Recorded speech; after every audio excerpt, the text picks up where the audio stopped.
Hola, yo soy el doctor Jorge Ubaldini, profesor de emergentología de la UCA y cardiólogo del Hospital Británico de Buenos Aires. Hoy nos toca hablarles de tromboembolismo pulmonar, una entidad que tiene alta mortalidad tanto en nuestro medio como en el registro internacional, el RIETE que ustedes ven en la parte de abajo de la diapositiva, en donde con 19.000 pacientes tuvieron por TEP una mortalidad global del 13%.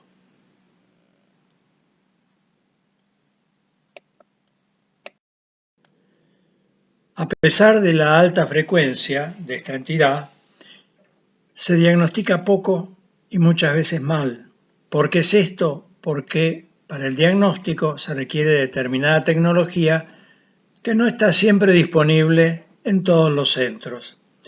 Y aún así, con la correcta secuencia diagnóstica, solo se confirman positivos 3 de cada pacientes estudiados.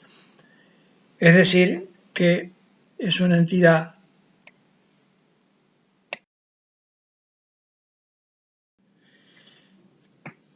Para establecer el diagnóstico, lo primero que tenemos que tener es la sospecha clínica.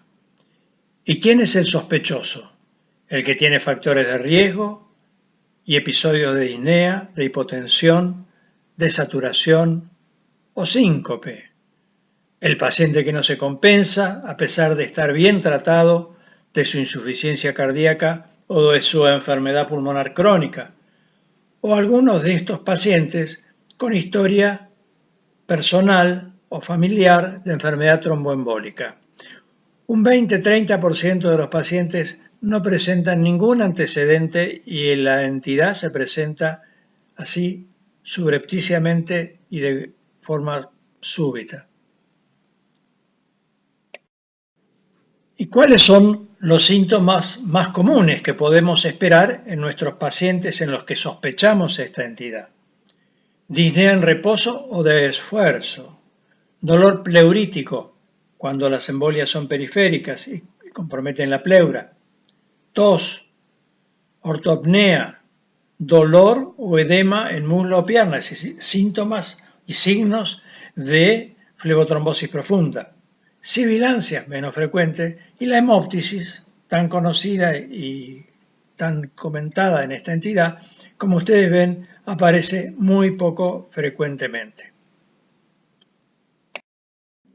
Como se ve en la diapositiva, la taquipnea, los signos de flebitis, la taquicardia, son los signos que se encuentran más frecuentemente en estos pacientes.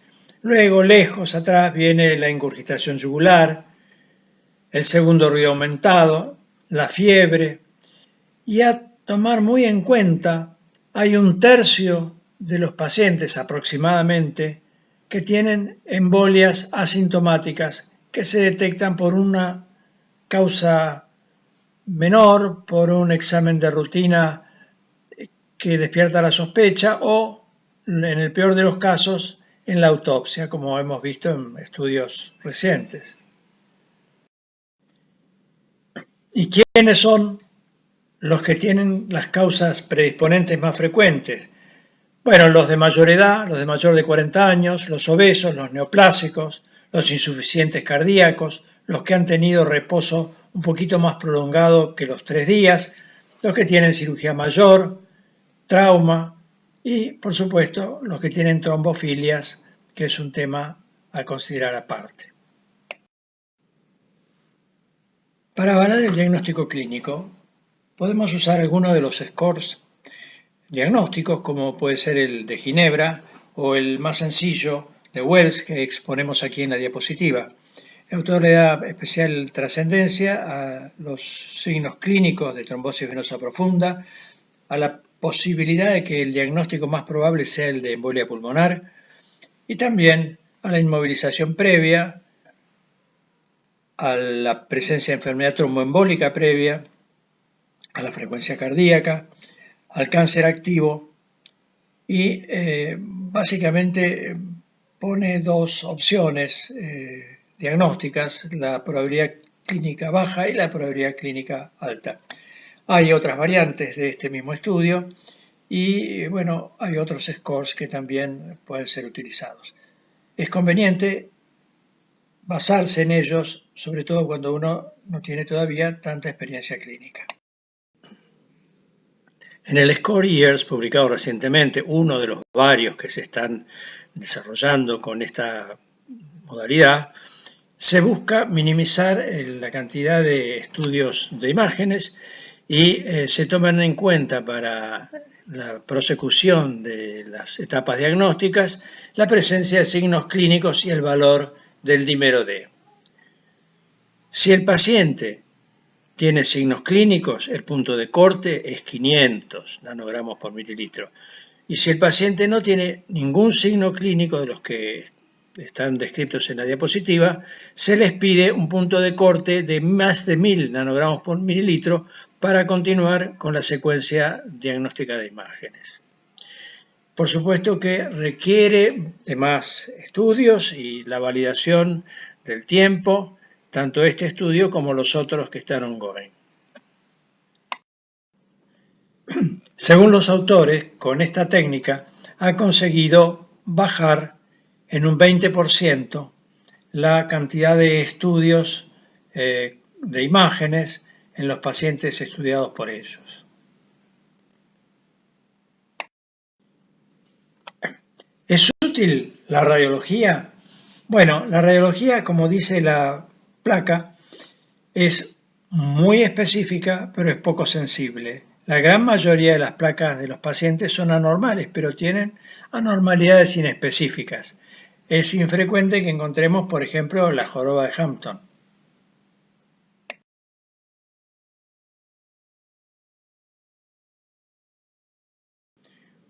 O la hiperclaridad del pulmón derecho, que es el signo de Westmark, también muy específico y muy poco frecuente.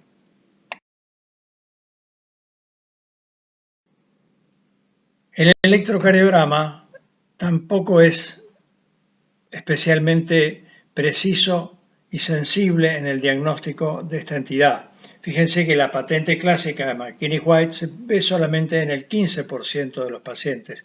Y luego, lo más común, la taquicardia sinusal y la inversión de ondas T en precordiales derechas, que, así como el bloqueo de rama derecha agudo, indica hipertensión pulmonar. Lo mismo que el patrón de isquemia subepicárdica, que en el 81% de los casos se asocia con hipertensión pulmonar y su evolutividad tiene valor pronóstico. Bueno, veamos ahora qué pasa con el dímero D. El dímero D de alta sensibilidad o hecho por ELISA, radioinmunoensayo, tienen una sensibilidad importante y un valor predictivo negativo del 95%, pero son test muy inespecíficos. Solamente la mitad de los pacientes con dímero D positivo tienen enfermedad tromboembólica. Pero de todas maneras son muy útiles para descartar esta entidad.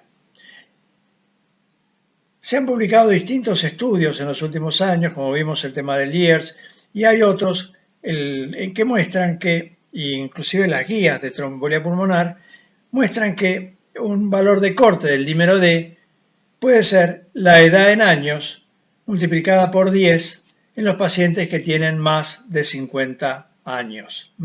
Hasta los 50 años el punto de corte es de 500. El dímero D, medido en estas condiciones, es útil en pacientes de guardia que no tienen patologías preexistentes. Es poco útil en pacientes internados porque casi todos van a tener dímero D positivo y su persistencia en el tiempo tiene valor pronóstico. Vamos a hablar muy brevemente de la ecografía, que es muy importante tanto en el diagnóstico como en el pronóstico del TEP, porque ustedes saben que los pacientes con embolia de pulmón se mueren básicamente por falla ventricular derecha. Son muy pocos los que fallecen por hipoxemia. Así que la evolución del ventrículo derecho en el curso de esta enfermedad es muy, muy importante. Lo que podemos ver es la dilatación severa del ventrículo derecho, hipoquinesia de la pared libre, que es el signo de McConnell, el aplanamiento septal, la visualización de los trombos en un 4% de los pacientes, la hipertensión pulmonar detectada por la insuficiencia tricupídea, que es casi la regla en estos pacientes, la hipertrofia ventricular derecha en las formas crónicas, recurrentes, y por último el foramen oval permeable, que es muy trascendente en la evolución clínica de estos pacientes y que, como sabemos, está presente en la cuarta parte de la población normal. Bueno, ahora, ¿qué hacemos cuando tenemos la sospecha clínica? Tenemos los elementos, tenemos el score de Wells que es positivo. ¿Cómo seguimos? Bueno, seguimos con una estrategia diagnóstica, una evaluación de riesgo a posteriori y, por último, la estrategia terapéutica en la cual nosotros no nos vamos a involucrar. Primero vamos a ver la metodología diagnóstica del paciente de bajo riesgo. ¿Y quién es el de bajo riesgo? El que no tiene compromiso hemodinámico. Y si le hacemos un ecocardiograma, vamos a ver que sus cavidades derechas son normales. A esto definimos como bajo riesgo. Después vamos a avanzar un poquito más en esta clasificación.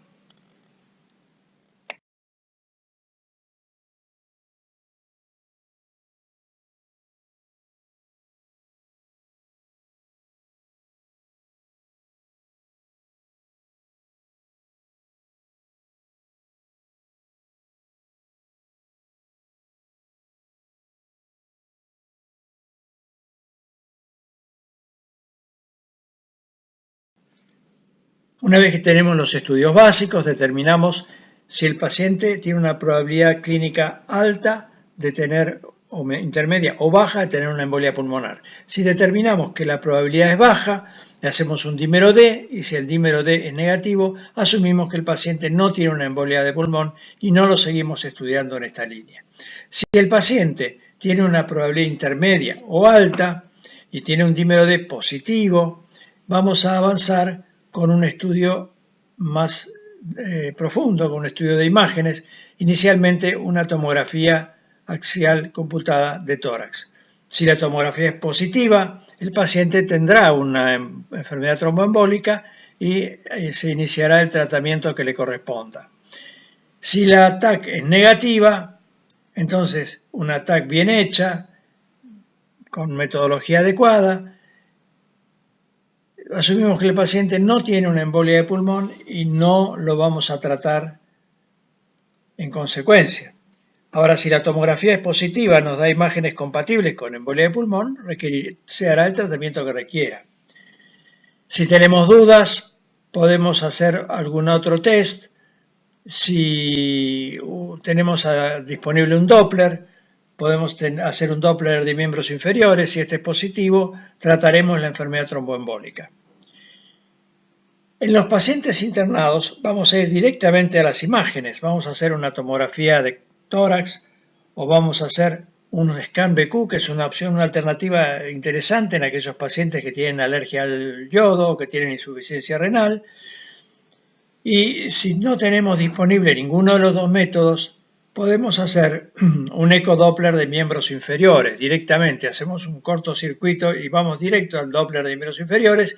Si el Doppler es positivo y tenemos un estudio confiable, el paciente tiene enfermedad tromboembólica. Tendrá o no embolia de pulmón, pero los pacientes que tienen clínica de embolia de pulmón y Doppler positivo tienen embolia confirmada en el 90% de los casos. Así es que trataremos la enfermedad tromboembólica con el Doppler positivo. Ahora, si el Doppler es negativo, el scan BQ es negativo, la TAC de tórax es negativa y seguimos teniendo una alta sospecha clínica, podemos considerar la posibilidad de hacer una angiografía que sigue siendo el método patrón.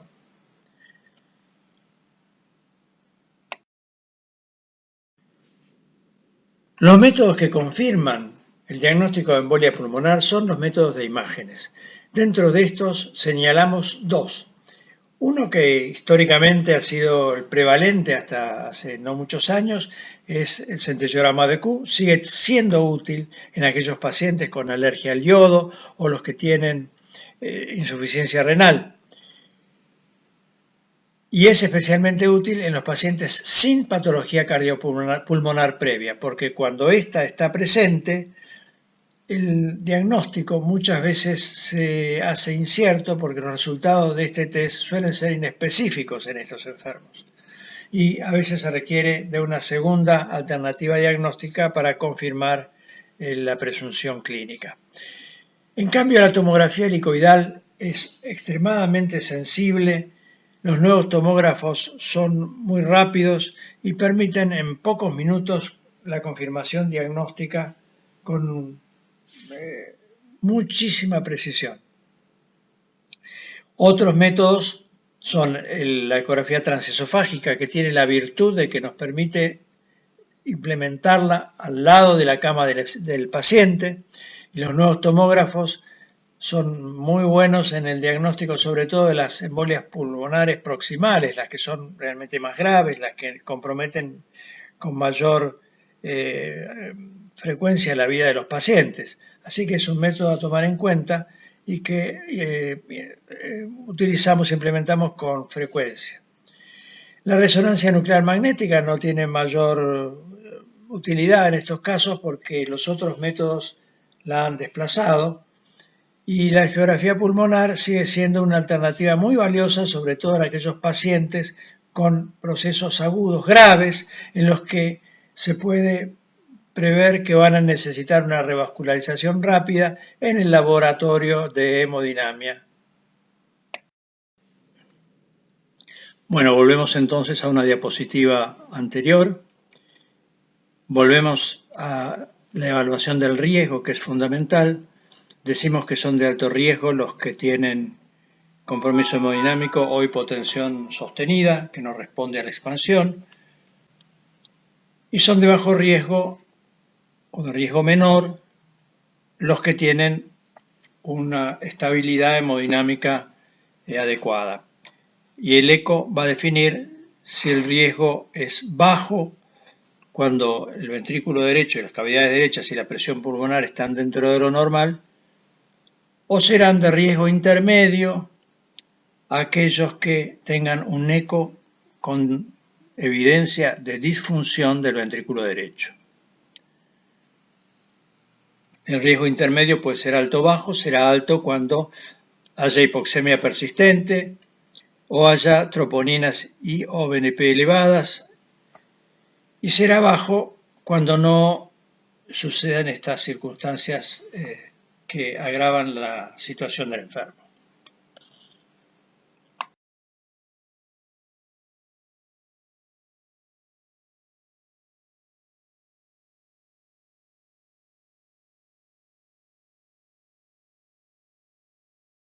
Vamos a ver ahora cómo se manejan los pacientes de alto riesgo.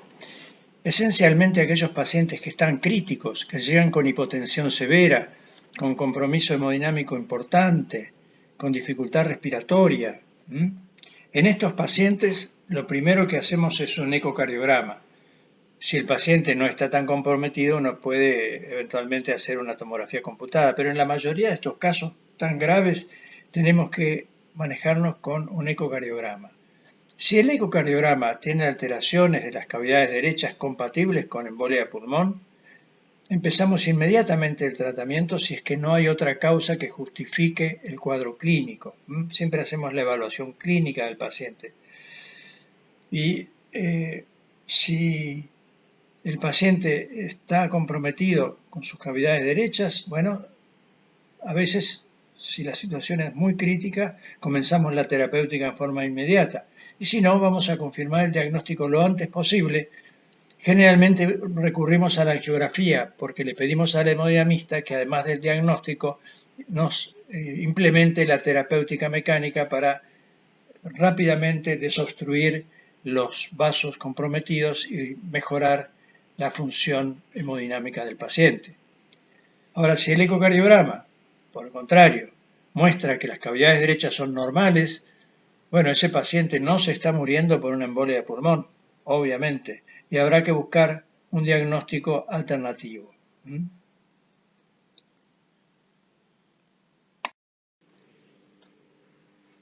Esta estratificación de riesgo es muy importante, no solo para adecuar la terapéutica, como vamos a ver, sino también para identificar al paciente que necesita estar en áreas críticas, como los de alto riesgo, que tienen una alta mortalidad.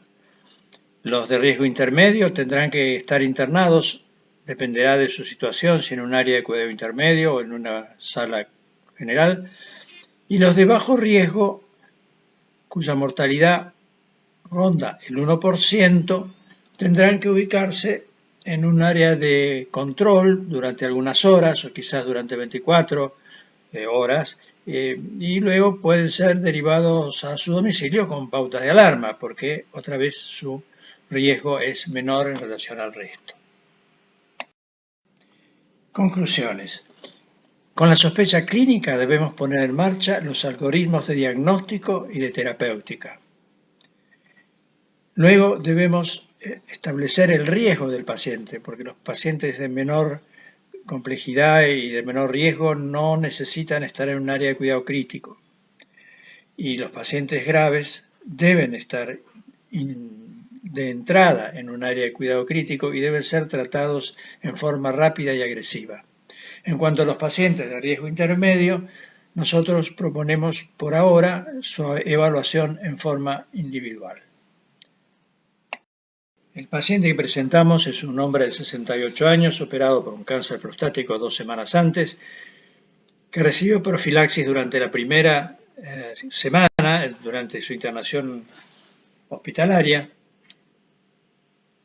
y se interna por disnea súbita y presenta en el examen físico edema en miembro inferior derecho con el diámetro de su pierna francamente aumentado. Con sospecha de embolia de pulmón, se realiza TAC a la hora de la admisión.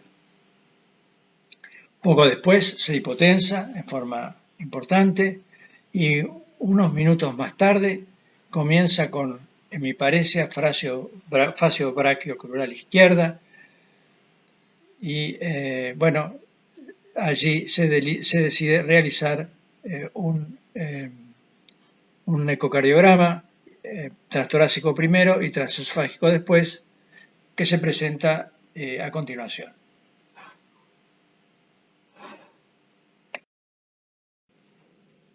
En la tomografía se ven trombos en ambas ramas de las arterias pulmonares principales que se continúan hacia la periferia del pulmón.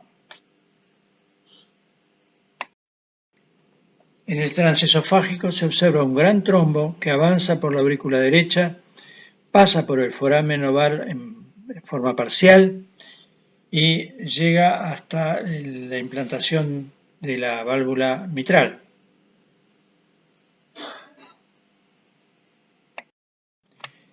La tomografía de cerebro que se hizo a posteriori mostró una leve atrofia cortical y sin daño anatómico.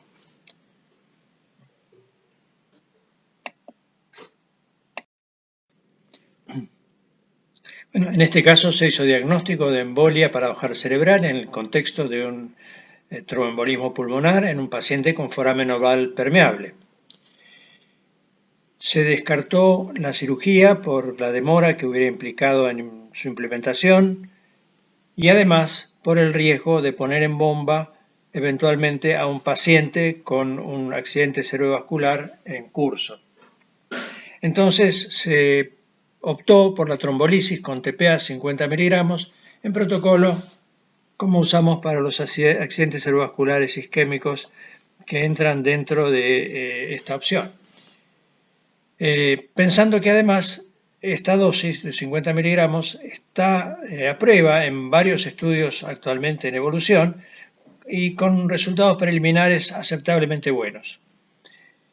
En nuestro caso, el paciente evolucionó favorablemente. Después de 15 días de internación, fue dado de alta con un ventrículo derecho con una buena, por lo menos con una aceptable función y con una hemiparesia facio-brachiocrural que estaba en rehabilitación.